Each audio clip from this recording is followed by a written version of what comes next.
In a heartwarming gesture that redefines the image of the police force, OC Ajit Dabarma of Vishramganj Police Station has stepped forward to support 4 speech and hearing impaired students appearing for their board exams.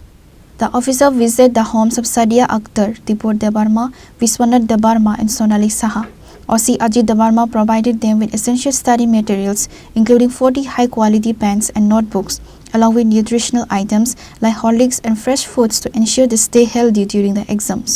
Sir Dipu এবং বিশ্বনাথের বাড়িতে কেন এসেছেন? আজকে আমরা এখানে বিশালগঞ্জ থানাধীন প্রমোদনগর এপচিগন ছড়ার যে ভিলেজের অন্তর্গত 4 জন মুখ বধির, যেটা আমরা শুনেছি খুব হৃদয় বিদারক।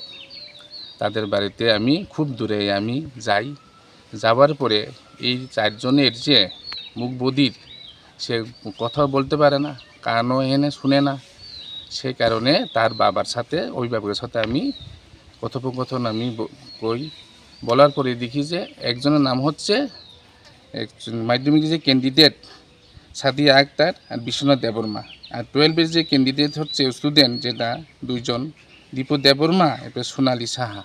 এবং তাদের বাড়িতে আমি ব্যক্তিগত তরফ থেকে বিশালগঞ্জ থানাধীন আমি ওসি হিসাবে আমি এখানে ফল ফসারি, এরপরে হচ্ছে হরলিক্স কিছু প্রোটিন জাতীয় খাদ্য, এরপরে খাতা কলম, এগুলো আমি তাদেরকে যাতে তার ছেলেরা যাতে খেয়ে যাতে সুস্থভাবে যাতে পরীক্ষা দিতে পারে, সে কারণে আমার তরফ থেকে আমি তাদেরকে দান করলাম।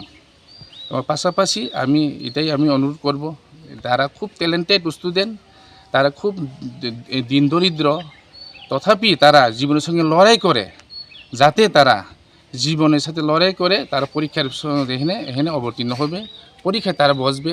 আমি কামনা করি যাতে ভবিষ্যতে এই মাধ্যমিক উচ্চ মাধ্যমিক স্টুডেন্ট 4 জনকে যাতে ভালোভাবে উচ্চ শিখরে যাতে তারা মাধ্যমিকে যাতে ফার্স্ট ডিভিশন যাতে পায়, আমি ভগবানের কাছে প্রার্থনা করছি।